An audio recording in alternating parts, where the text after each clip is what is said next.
Okay, finally, you finally clicked this video. You still want to learn procedural texture. I know I'm not a fan of procedural texture, but you still want to learn it? Okay, I'm gonna show you how to do this. In this video, I'm gonna show you an example that I created for this brow pencil, but I'm gonna explain the general concept and how to do procedural texturing using the layer concept and the layer mask to really creating some very complicated textures using procedural nodes. Let's get started. So as you can see here with this scene, we have a brow pencil and we have two lights. Okay, that's been set up, everything been ready. And the brow pencil has a default textures. And this is just a principal BSDF. And to start with, I want to recap the layer mask concept and in the inside Blender, how to do this. So if I'm actually just click the principal BSDF and shift the D to duplicate it and put another one, and then I'm gonna change the color. Let's say just one is yellow and this one we can change to a blue.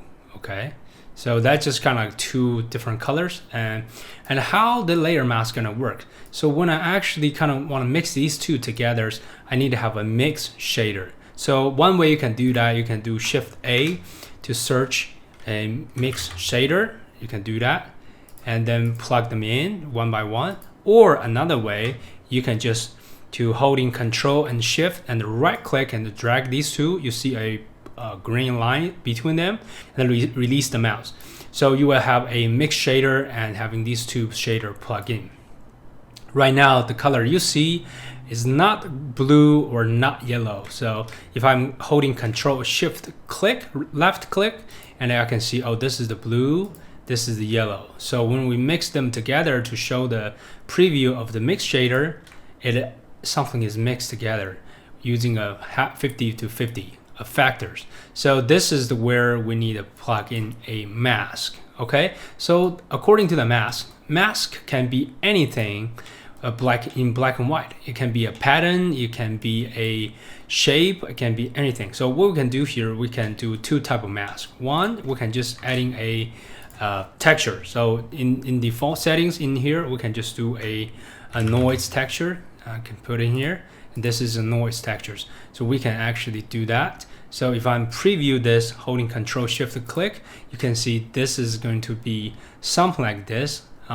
We have this on the subject, and if I'm click this and Control T to have a mapping node and also generate also have a texture coordinator, you'll see we have more options going on here. So right now you can see the entire thing's being stretched in here on this model. If I'm choosing the object instead of generated to the vectors, you will see everything is getting evened. And also this is supposed to be, looks like, this is what the noise texture is supposed to look like.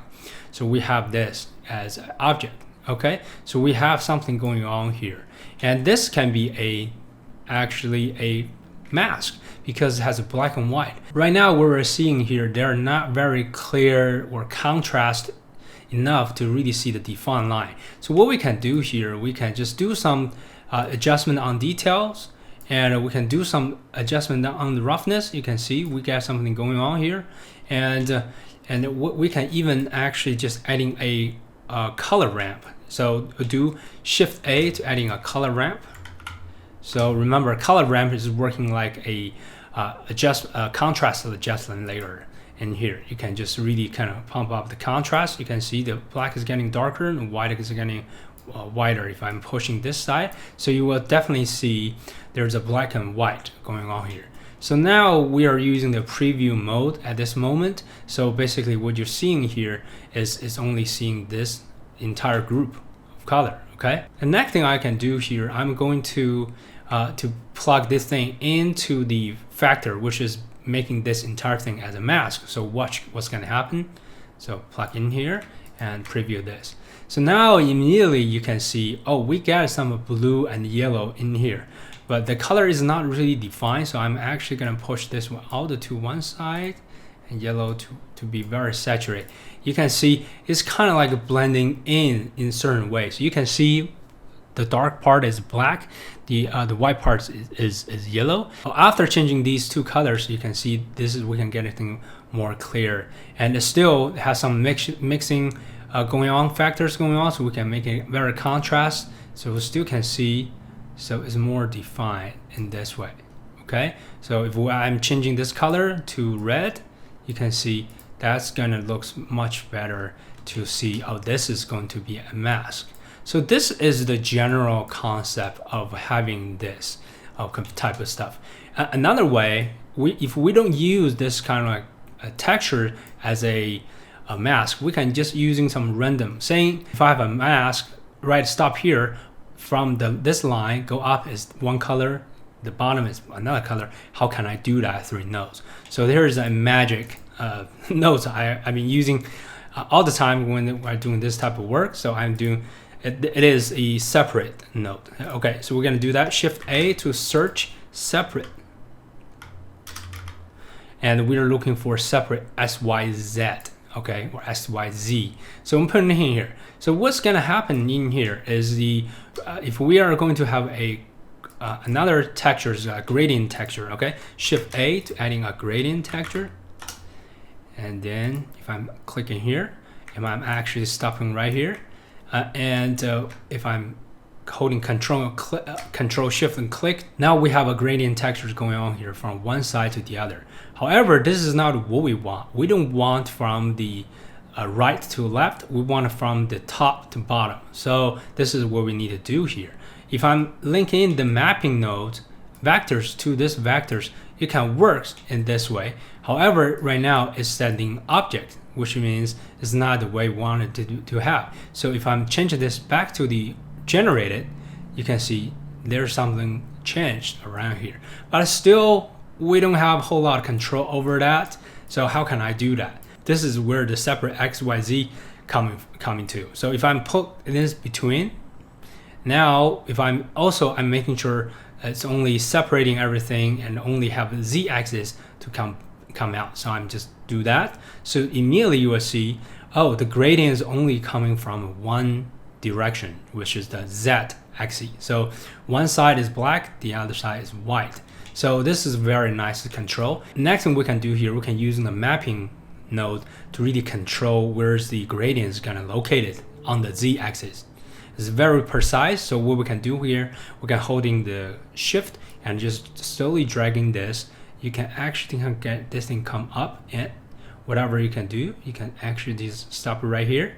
What if I just want to have pretty defined line over here? So what I can do here, I can just using a color ramp node to really control that contrast in the gradient. Okay, do Shift A to do a color ramp, and then we're just gonna drop this color ramp in here. Now I'm going to do here, I'm going to adding another point in here to really minimize the gray color in the color ramp. So hit the plus key, and I'm dragging this thing all the way to the black side, and we can really getting this defined edge in here. If I'm going to change this, I can even change to constant. So in the constant, which means it's only black and white, is that really harsh transitions going on here. That is possible, and same times I can actually change this color to the white, pure white. So that's gonna be a black and white in color in here. Okay, so that's perfectly fine. So you have options to making a little bit softer edge on here, or you can just super harsh edge in here. Anyway, but we are creating a map over here. Apparently we can use this working as a mask. Now what we need to do next, I'm gonna plug in this, and right now it's been mixing half and half, and now if I'm plugging this as a mask into the factors, see what's going to happen. So now it's perfectly having a defined edge to separate these two colors, and this is how you make the layer mask on this side, and also this is what each layer looks like. And each layer you can really changing the materials of each layer. You can make it metallic, whatever. You can just do a bunch of different things and change color to whatever you want, but the mask gonna remain, and you have a endless possibility to really mixing with different shaders, everything. And if you don't like this kind of like a mix, you can definitely change the different maps, right? So you can just go with this, right? So you can really do a whole lot of differences in here. Okay, so this is what we trying to do, and using the layer mask concept, and also using the layers inside Blender to building very complicated material. So now let's go back to a material that already built, which is you are also going to have access to this file later on in the support file. You can really to spend time to study it, understand this. We're going to breaking down the materials from a little bit bigger scale to really zoom out to see what's going on, and then go dive deeper to see, oh, this is why you're building this, and that which is truly going to help you to understand this whole process. Let's go to the pencil, and now this is the one we're finished, and we're building this. From the view right now, it seems like pretty complicated, but just however, after I explain what's going on here, you will be able to really understanding this is super easy to create, and you can change anything you want. So now you can see here, I already to kind of creating the whole thing and getting some frames going on here, I call it layer mask. So this is why it works: layer mask 1, mask 2, mask 3, and to start with, these two are the main layers. So if I come back, and if I'm Control Shift and click, you'll see this is the very first layer, which is the entire colors in that. The other layer is in black. And how to make this layer mask? We're using a separate XYZ and gradient textures and a color ramp to really creating the maps. And remember, we're using the generator. So what this mask looks like, Control Shift and click, this is the mask looks like. So white and black. So you can literally just control these two. So without seeing any other, if I'm stopping right here, Control Shift and click, this is the first layer that we have built for this body. Okay, so that's the main color for this brow pencil. According to their product color theme, this is working perfectly. Then we are going to go to the next layer. As you can see here, this has become our layer 1. Then we're going to building another layer. This is the layer 2 from now on. So what the layer 2 looks like, Control Shift and click, and this is kind of like this is different color. However, this color insists with a Musgrave texture, and it's actually kind of bringing some detailed textures to representing the wooden bumps. That's the whole idea. We're doing this. We're using object, and with mapping node, we change some scale to really cranking up the details for axis to really kind of making it look a little bit elongated. And then we're using the Musgrave textures, play with the shapes, everything, and we actually using a bump node to representing the shading, and we're using the invert node to really put into the roughness. So in here, we're trying to faking the wooden textures for the pencil. Okay, so to working with this texture with a mask, and we'll be able to really working with existing one. So see, we are having the top tips with a kind of wooden texture. It's still relatively fake. That's why I'm telling you if you really want to get a really decent, super realistic wooden texture, use the PBR texture, please. So, but this is good enough because when you're rendering the product, they don't really pay too much attention on this kind of like wooden texture, but it will present anyway. So now we're going to the layer mask number 2. So using the same concept or same method to really creating pretty defined black and white mask, right? Just like that. So is it making sense to you? I hope so. So this we can continue to build up to the layer number 2. Now we're having this complicated, or let's keep going up. So the final layer is we're going to using what existing now here as one layer, and then we're building another layer in here. So what are missing now here is just the top of the tip was actually the kind of like charcoal, or kind of like the final materials for ladies to actually utilize to make their brows beautiful, right? So that's the tip of the pencil. So what we need to do here, we are take a look at what we're having here. We're using a object node and then we're using the mapping, but we did some rotations to do the entire textures, and this is the whole idea. So we are doing this. If I'm holding shift and control, click, you will see we are creating some textures in here, but we want the textures kind of with a certain angle. That's the ideas why we need to have a rotation on this mapping. In general, we don't need. However, that's kind of creating a good of textures when we're having other components working together. So eventually, ended up, we are having another node, another mask on here, which is the final one. You can see here we have this in here. So this is kind of mask. The reason I want have a pretty long color ramps going here on here is easier. I can control that with a little bit longer way to do a little bit more space when manipulating the mask. Okay, so that's the whole idea of having this, but the concept still apply the same. So it's nothing fancy or complicated. It looks intimidating, but it's not really. So after you know every single step we have done, step by step, layer by layer, you will know, oh, so this is how you can do procedural textures using a layer mask concept. So we are building layer by layer, mask by mask. So this is how we do this. The second part I want to show you is actual logo, or the label, you call that. If I enable that, you will see this is the label that actually kind of like creating in here. A lot of time people talk to me about how to do the emboss or deboss logo. It's kind of annoying. Usually the UV map has to be perfectly done, and here's the solution, okay?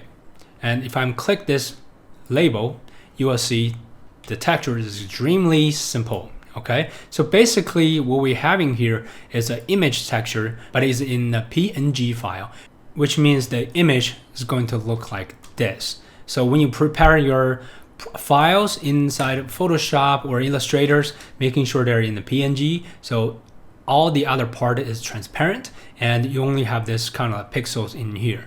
So what that means is when you actually plug this thing in, once you unwrap this entire body, you just need to creating a separate mesh according to what we have on the body. So if I'm going to the solid mode, what I did is I'm just kind of select the part of body and do Control D to duplicate it, and then I'm gonna make a P as separate as the individual. And then what I did next is basically making this part as a label. Okay, so this is, and making this part as a label. So it's very interesting. We don't really need to do a whole lot of work directly mapping on the actual body. We can just make the label separate as an individual mesh. Like here, this is label. Yes, apparently it is label. However, when we're doing the shading, if we're using the alpha to plug into alpha, it's perfectly used the feature of PNG. The other rest of the part is not showing, although it is a cylinder shape, you know. However, it's only showing what's the image texture is going to look like. Don't worry about the UV unwrapping or anything. You can just simply select this, hit R and Z, and it's just going to rotate it whenever you need it. See, it actually works very well. So it's saving a lot of hustle to really working on the UV mapping thing. And this is going to be super helpful for graphic designers, especially you are in the packaging world that you want to spend a lot of time to doing this. So this is going to be the perfect solution. And sometimes even having this is a little bit separate from the mesh, you even creating some really nice shadows going on here, while creating that emboss effect. So this is the really good method to just make everything much simple. And when you, especially when you render image like this, honestly, you're not gonna super zoom in to see what's the details, but whenever people representing this, as long as you did a good job for a model, most people will believe this is the actual product for a brow pencil. If you really like this procedural approach, you probably need to spend more time to really getting everything quicker. This is still good options for you when sometimes there are not really other perfect solutions for you. But for me, I think the organic textures like leather and the wood will be, PBR material will be the best option for you to creating the photorealism. Okay, this is everything I want to share in this video, and I will see you in the next one.